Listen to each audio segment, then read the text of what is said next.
नमस्कार। प्रारब्ध पर आप सभी का स्वागत। मैं अवनीश। चैनल आपने सब्सक्राइब किया हुआ है, इसके लिए आपको दिल से धन्यवाद। वीडियो को लाइक आप करते हैं, थोड़े से लाइक की संख्या और बढ़ाइए। शेयर करिए, उसकी भी संख्या बढ़ाइए। बेल आइकन अगर दबाएंगे तो प्रारब्ध के किसी भी वीडियो अपलोड की सबसे पहले सूचना आप तक जाएगी। आइए आज की चर्चा शुरू करते हैं। हमारे साथ हैं ज्योति जी। ज्योति जी, बहुत बहुत स्वागत। नमस्कार। नमस्कार, वंदे मातरम। जय जय श्री राम, वंदे मातरम। ज्योति जी, प्रधानमंत्री ने पिछले 15 अगस्त को लाल किले के झंडारोहण के बाद बहुत कुछ बोला। ऐतिहासिक समय के हिसाब से भी लंबा भाषण, कथ्य के हिसाब से भी लंबा भाषण, ऑपरेशन सिंदूर के बाद उसका भी जिक्र, संस्कृति का जिक्र, विकास का जिक्र, भारत की रक्षा सुरक्षा का जिक्र और आरएसएस का जिक्र, राष्ट्रीय स्वयंसेवक संघ का जिक्र, एक संस्था के रूप में उनके राष्ट्र के प्रति योगदान, उसका जिक्र। संभवतः ये पहला अवसर होगा जब किसी प्रधानमंत्री ने भारत के राष्ट्रीय पर्व पर लाल किले से विश्व के सबसे बड़े सांस्कृतिक संगठन आरएसएस के बारे में ये बात कही। बहुत सारे लोगों को मिर्च लगी, बहुत मिर्च लगी साहब। इस देश में तो आरएसएस का नाम ले लेने का मतलब है ओहा ओहो, ये सब चलता रहता है। लेकिन अब सोशल मीडिया का दौर है और जिसे मैं जन क्रांति कहता हूं, लोग याद भी दिलाते हैं। इंदिरा जी ने क्या कहा था, नेहरू जी ने क्या कहा था, चाइना से पिटने के बाद क्या किया था, ये सब। लेकिन उसी के साथ साथ वर्तमान राजनीतिक नेतृत्व यानी नरेंद्र मोदी या भाजपा कह लीजिए, और वर्तमान संघ नेतृत्व यानी मोहन भागवत जी या संघ और भाजपा, इसके संबंधों को लेके बहुत सारी कंस्पिरेसी थ्योरी, अनगिनत कंस्पिरेसी थ्योरी। और मजे की बात यह है कि ये विपक्षी खेमे द्वारा तो फैलाई ही जाती हैं, वामपंथी गिरोहों द्वारा फैलाई जाती हैं, कांग्रेस इकोसिस्टम द्वारा प्लांट की जाती हैं। लेकिन उसी के साथ साथ हमारे राष्ट्रवादी भी इतने भोले हैं, वो भी कम नहीं है किसी की भावना आहत न हो। हमारे यहाँ भी तमाम तरह की थ्योरी, फलाने फलाने से नाराज हैं, ढिकाने ढिकाने से नाराज हैं, ढिकाने ढिकाने को पसंद नहीं करते, फलाने फलाने को पसंद नहीं करते, इस तरह की तमाम बातें।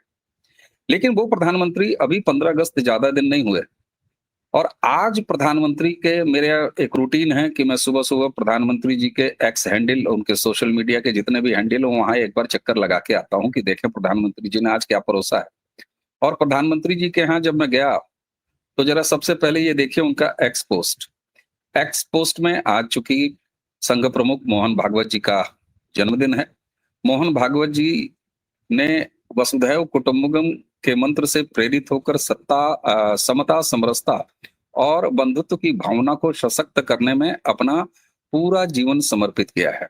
माँ भारती की सेवा में सदैव तत्पर मोहन भागवत जी के 75वें जन्मदिन के विशेष अवसर पर मैंने उनके प्रेरक व्यक्तित्व को लेकर अपनी भावनाएं रखी हैं। मैं उनके दीर्घायु एवं स्वस्थ जीवन की कामना करता हूं। सुबह 8:30 पर, और उसी के साथ उन्होंने लिंक लगाया NarendraModi.in, और उस पर उन्होंने बहुत सुंदर और बहुत विस्तार से संघ प्रमुख और उनके योगदान के बारे में लिखा है, मंगल कामना के साथ साथ। वो भी मैं आपको स्क्रीनशॉट दिखा रहा हूं। अब आइए चलते हैं कि ज्योति जी, संघ और भाजपा, वाजपेयी जी के समय में भी सत्ता आई, रही, एक लंबी सत्ता भी रही, छोटी सत्ताएं भी रही, और अब 2014 से जिसे मैं राष्ट्रीय स्तर पर सांस्कृतिक सत्ता परिवर्तन कहता हूं, ये जो कॉन्स्पिरेसी थ्योरियां चलती हैं, इनकी क्या सच्चाई है? और सत्ता यानी भारतीय जनता पार्टी और विचारधारा का प्रमुख सेंटर आरएसएस, इसके अंतर संबंधों को आप कैसे देखते हैं? सबसे पहले तो मैं कहूंगी कि 1893 में आज ही के दिन स्वामी विवेकानंद ने विश्व बंधुत्व का संदेश दिया था, और जितने भी सनातनी हैं वो विश्व बंधुत्व में ही विश्वास रखते हैं और वसुधैव कुटुंबकम को मानते हैं। इसी मंत्र के साथ हम आगे बढ़ते हैं तो पूरा विश्व हमारा परिवार है। इसी विचारधारा के साथ मोदी जी ने जहां भी विश्व में किसी भी देश में जब भी आपदाएं आई हैं, बंधुत्व के नाम से ही सबकी मदद की है, और ये हमारे संस्कार हैं। आज ही के दिन 2 घटनाएँ थी, एक तो ये है जो 1893 में हुई थी, एक हुई थी 9/11 जो आतंकी हमला हुआ था। वो भी हुआ था, उसमें विश्व बंधुत्व के ऊपर चोट हुई थी, आज ही के दिन। ये तो 2 बड़ी घटनाएँ हैं। 2 समाज को आज से नहीं है, आप ये देखिए कैसे सिचुएशंस सामने हमेशा से खड़ी रही हैं। आज जो हम सोच रहे हैं कि कॉन्स्पिरेसी हो रही है, वो कॉन्स्पिरेसी कर रहे हैं, चोट भी मारते हैं। वो सामने की एक विचारधारा जो विश्व बंधुत्व को नहीं मानती है, वो खड़ी है हमारे सामने, वो आज से नहीं खड़ी है, वो पहले से खड़ी है, जो इस भाव पर, इस मंत्र पर चोट मारती है, पहले से ही करती है। आज मोहन भागवत जी का जन्म दिवस है और हम जितने भी भारतीय सनातनी लोग हैं और जो संघ से जुड़े हैं, वो वंदनीय भागवत जी का बहुत सम्मान करते हैं और उसी तरह से हमारे प्रधानमंत्री वो भी आरएसएस के प्रचारक रहे हैं, वो उनका उतना ही सम्मान करते हैं। भाजपा और संघ में मुझे लगता है माँ और बेटी का रिश्ता है, वो कभी टूट नहीं सकता। अगर किसी को ऐसा लगता है कि माँ बेटी के भी, आप सोचिए, देखिए घर में हम रहते हैं, किसी बात पे अगर मैं अगर अपनी माँ से किसी बात को ना कहूँ कि मम्मी ये ऐसा नहीं ऐसे है, तो उसमें ये नहीं हो गया कि हमारे संबंध खराब हो गए। अगर हमारा बौद्धिक स्तर अच्छा है, तो हम 2 बातों पे डिबेट कर सकते हैं। उसका निर्णय जो है वो एक आना चाहिए। तो फाइनली क्या होता है कि भागवत जी और मोदी जी के मत दोनों बौद्धिक स्तर से बहुत उच्च कोटि के विद्वान हैं। उनका किसी भी चीज को लेके अगर मत में अंतर है, तो वो आगे आके एक हो गया है। हमारे राष्ट्र के लिए या विश्व के लिए इससे अच्छी और कोई बात हो ही नहीं सकती। और दोनों का ध्येय क्या है? दोनों का ध्येय है राष्ट्र प्रथम। इसके अलावा दोनों ने कभी कुछ नहीं सोचा। जिन लोगों का जीवन इसी इसी मूल्य इन्हीं मूल्यों के ऊपर बीता हो, उनकी तो हम वो हमारे प्रेरणा स्रोत हैं। हम सोचते हैं कि हम उनकी तरह सोच पाएं कभी। हम उनको देखते हैं, उनको पढ़ते हैं, उनको सुनते हैं। लेकिन फिर भी हमारे अंदर जितनी भी शायद कठोरता है, हमारे जैसे जितने भी लोग हैं, वो इसी तरह चाहिए कि अपने राष्ट्र के लिए हमें सब सर्वप्रथम अपना राष्ट्र सोचना है। उसके बाद इस तरह के अगर हमारा नेतृत्व है, तो हमें गौरवान्वित महसूस होना चाहिए। तो आज मैं मोदी जी के मैंने वो देखे, आर्टिकल्स देखे, मुझे बहुत अच्छा लगा। इतना सुंदर उन्होंने वर्णन किया है। कोई छोटा भाई ही बड़े भाई के लिए इस तरह की भावनाएं रख सकता है, मैं तो यही कहूंगी। आपने छोटा भाई और बड़ा भाई कहा तो मैं आपको ये भी बता दूं कि जो संघ प्रमुख हैं उम्र में प्रधानमंत्री से छोटे हैं, मतलब प्रधानमंत्री जी से छोटे हैं। तो अब दर्शक कंफ्यूज ना हो कि कौन बड़ा भाई और कौन छोटा भाई, लेकिन ये माँ बेटे वाला संबंध।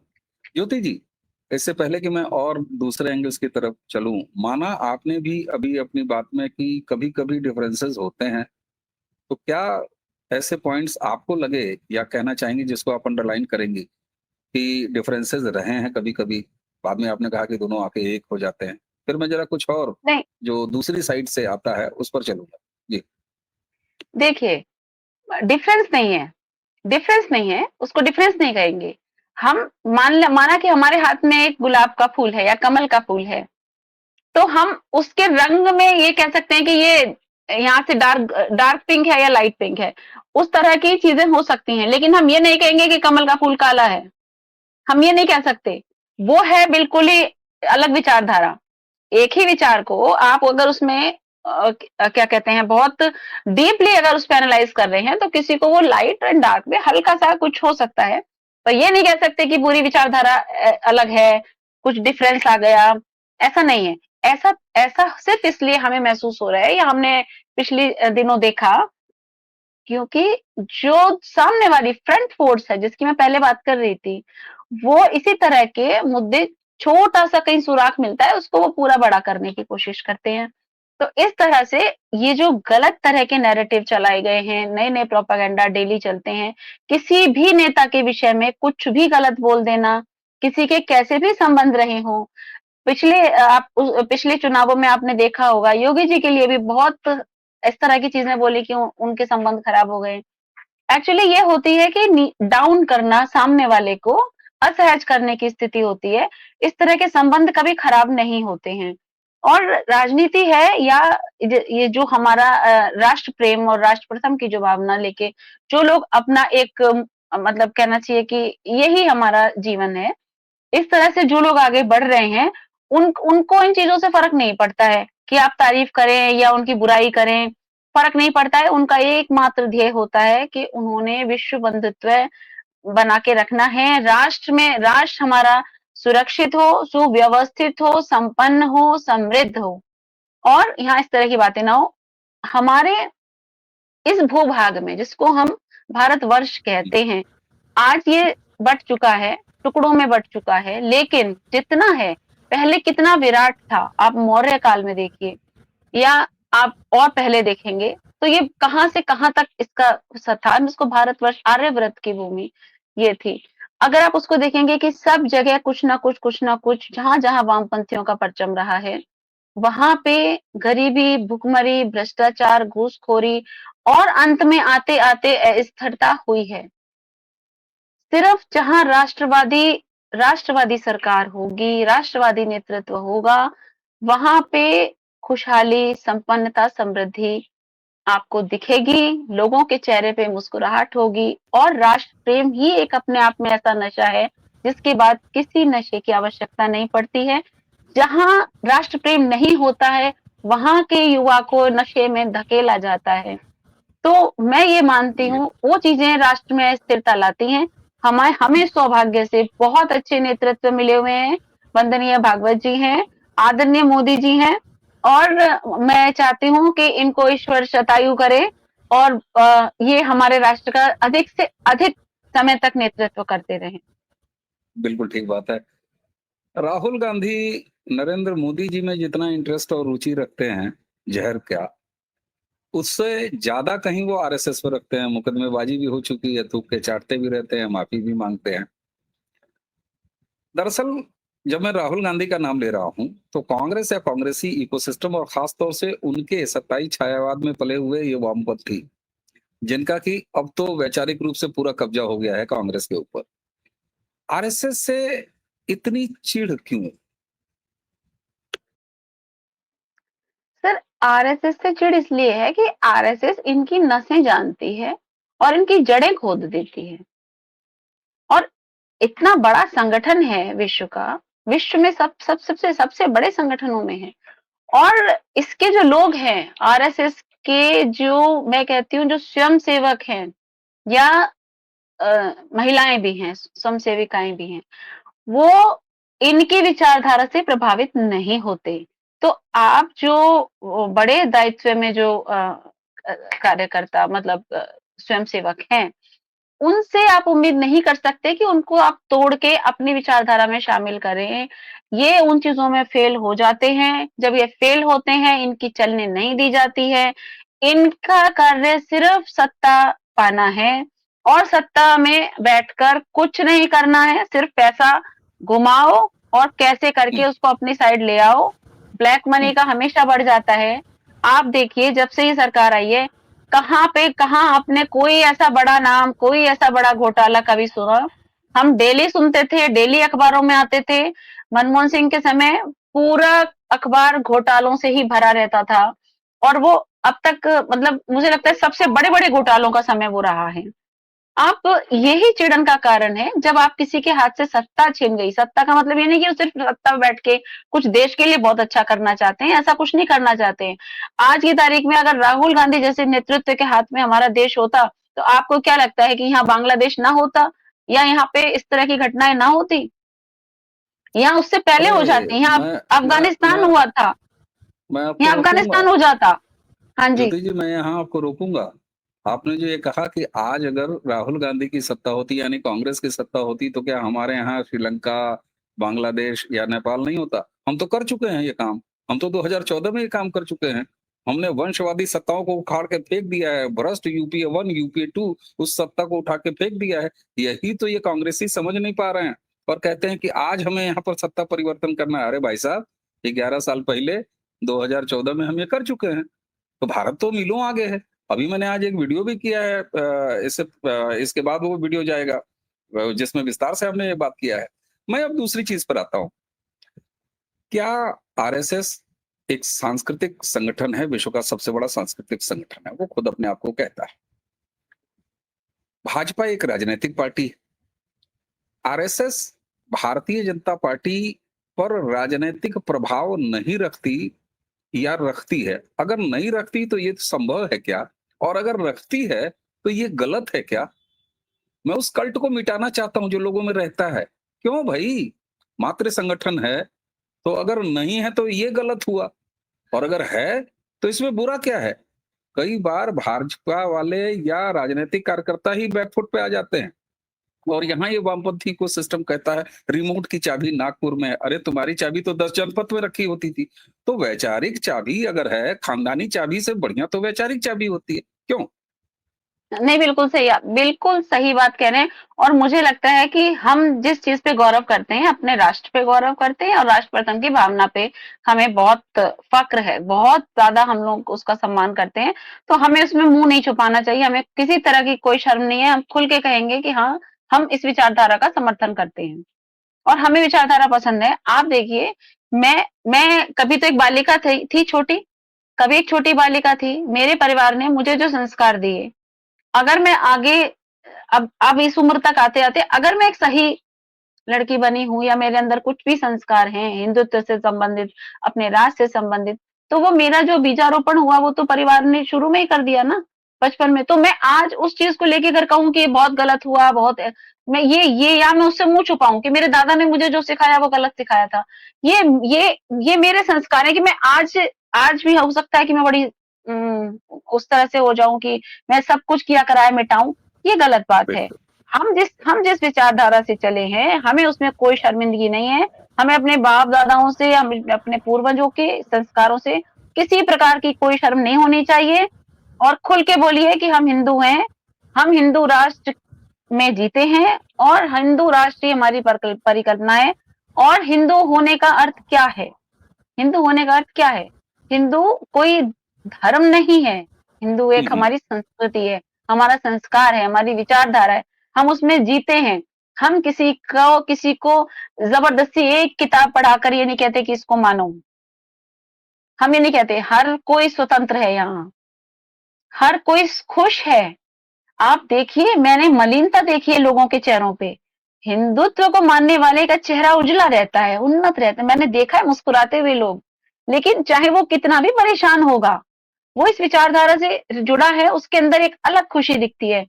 और जो लोग मैं देखती हूँ, देखती हूँ बहुत सारे ऐसे लोग हैं जो बहुत कुंठित रहते हैं। आप टेलीविज़न पे देखिए, मेरे को लगता है कि इनका बीपी बढ़ जाएगा, इनकी उम्र खत्म हो जाएगी। ये बहुत जल्दी जाने वाले हैं, मुझे ऐसा लगता है। इनकी मानसिकता इतनी ब्लैक हो चुकी है, उनके बिल्कुल, सारे चक्र खराब हो चुके हैं। तो राष्ट्रवाद बिल्कुल। है, हमें हमें इसको खुल के समर्थन करना चाहिए और खुल के ज़ोर से बोलना चाहिए कि हाँ, हम इसका समर्थन करते हैं। इसमें बिल्कुल कुछ सही भी बात है। गलत नहीं है, कुछ भी गलत नहीं है। बिल्कुल सही बात है। और जब प्यार किया है तो डरना क्या? मुझे याद आता है। ये सहज बड़ी साधारण सी बात मैं आपसे कह रहा हूँ। इसलिए चाहे राष्ट्रवादी सत्ता हो, चाहे राष्ट्रवादी सत्ता की राजनीति करने वाले राजनैतिक लोग हों, हम लोग तो मिसाल वाले भी नहीं हैं, ना ज्योति जी हैं, ना हम हैं, हम तो राम जी की गिलहरियाँ हैं। लेकिन सर, जब आप खुद पर शक करते हैं, तो दूसरे वाले आपके उस शक की खाई को और चौड़ा करते हैं और चौड़ा करते हैं। इसलिए ओन कीजिए, प्राउडली ओन कीजिए। भारतीय जनता पार्टी अगर मातृ संगठन आरएसएस से प्रभावित है, उसका दखल है, तो दखल नहीं होगा तो किसका होगा? लेफ्ट का दखल होगा, हैं? तो इसको स्वीकारिए, इसको ओन कीजिए, और राष्ट्र प्रथम की राजनीति और सांस्कृतिक क्रांति जो भारत में 2014 से आई है, वो लगातार सतत आगे बढ़ते रहे। एक बार प्रारब्ध के इस मंच की तरफ से भी, ज्योति जी आपकी तरफ से भी, हालाँकि आपने ये औपचारिक धन्यवाद दे दिया है। मेरी तरफ से भी आरएसएस प्रमुख भागवत जी को उनके 75वें जन्मदिन पर बहुत-बहुत बधाई। प्रधानमंत्री जी, आप ऐसे ही आगे बढ़ते रहिए, हम आपके साथ हैं। कहीं कोई नेपाल, कहीं कोई बांग्लादेश, कहीं कोई श्रीलंका, अब भारत में नहीं हो सकता, इसलिए कि भारत ने 2014 में ही ये क्रांति कर ली है। दर्शकों, ये जरा जाके इकोसिस्टम वालों को समझाइए, वामपंथी को समझाइए, जहाँ भी सक्रिय हैं, वो जब कहें कि यहाँ भी होगा, तो बोलो, जो 2014 में तुमने कर दिया, तुम बहुत पीछे हो बेटा। ये कहिए उन्हें, साफ कहिए। जी, जी, और देखिए यही बात है, यही हमारे संस्कार हैं कि हम किस तरह से सत्ता परिवर्तन करना जानते हैं, जो एक सकारात्मक रूप से हम सत्ता परिवर्तन करते हैं। हम उन अनपढ़ और जाहिल लोगों की तरह नहीं है कि हम लोगों को उग्रता दिखानी पड़े। हम उग्रता बिल्कुल। लोकतांत्रिक तरीके से दिखाते हैं। बिल्कुल, 2 उँगलियों का इस्तेमाल करते हैं और इतनी तेज शोर आवाज़ होती है कि 2014, 2019, 2024 और आगे भी निराशा ही निराशा है, मुहर्रम ही मुहर्रम है, विपक्ष के खेमे में, भारत द्रोहियों को खेमे में। ज्योति जी, आपने हमें समय दिया, आपको बहुत-बहुत धन्यवाद। दर्शकों, आज की चर्चा यहीं समाप्त करेंगे। अगला विषय ज्योति जी के लिए क्या है, ज़रा कमेंट में बताइए, तो हम लोग जनता की बेहद माँग पर अगली चर्चा ज्योति जी के साथ आयोजित करने का प्रयास करेंगे। आप बताइए किस विषय पे आप ज्योति जी से अगली चर्चा देखना चाहते हैं? और हाँ, अगर ज्योति जी जब भी अगली चर्चा करें, उसका पहला नोटिफ़िकेशन आपको आए, तो बेल आइकन ज़रूर दबाइए, वीडियो लाइक ज़रूर कीजिए, ताकि ज्योति जी की बात ज़्यादा से ज़्यादा लोगों तक पहुँचे। इसी के साथ हमें और ज्योति जी दोनों को आज्ञा दीजिए। नमस्कार, प्रणाम, जय जय श्री राम। जय जय श्री राम, वंदे मातरम, भारत माता की जय। जय